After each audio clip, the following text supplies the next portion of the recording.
at a Florida-based animal rescue says one of their former dogs is one of the 27 that were rescued from Coastal Dreams Rescue and Sanctuary in Bucksport earlier this month. The owner and operator is now facing several charges for mistreating dogs at her rescue facility. The Florida nonprofit says they have no idea where the dog is now, but they want him back.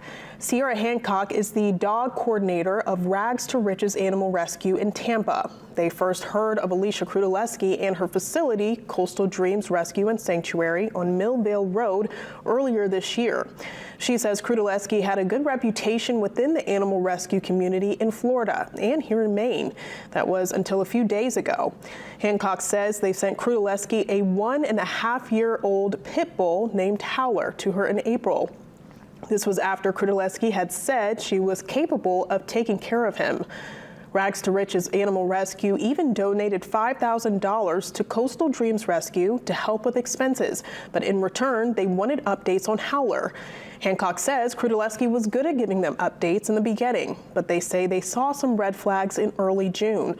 A court complaint shows Krutulewski is now facing 6 felony charges of aggravated cruelty to animals and 1 misdemeanor charge of cruelty to animals. Officials were called to the sanctuary on July 30th and say they found animal remains as well as 27 dogs that were living in poor conditions.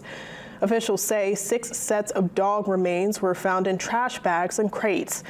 The rescue in Florida says they are devastated to learn they sent Howler to a place that was not safe. He's gone through so much, and to now have to fight for his life because of her is infuriating. It hurts more that way than the anger of what she did, but obviously the anger of what she did amplifies it even more. She needs to do the right thing, otherwise it's not going to end well at all legally.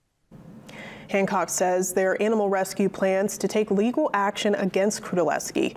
As for Howler, Hancock says state officials will not tell them where he is. A spokesperson with the Animal Welfare Program says all the dogs have been placed in shelters and rescues and are doing well. He says the dogs have cleared the legal holding period or will soon clear it and may be available for adoption. We reached out to Krutulewski for comment, but she has not returned our call. Right now, it does not appear Krutulewski has been taken into custody.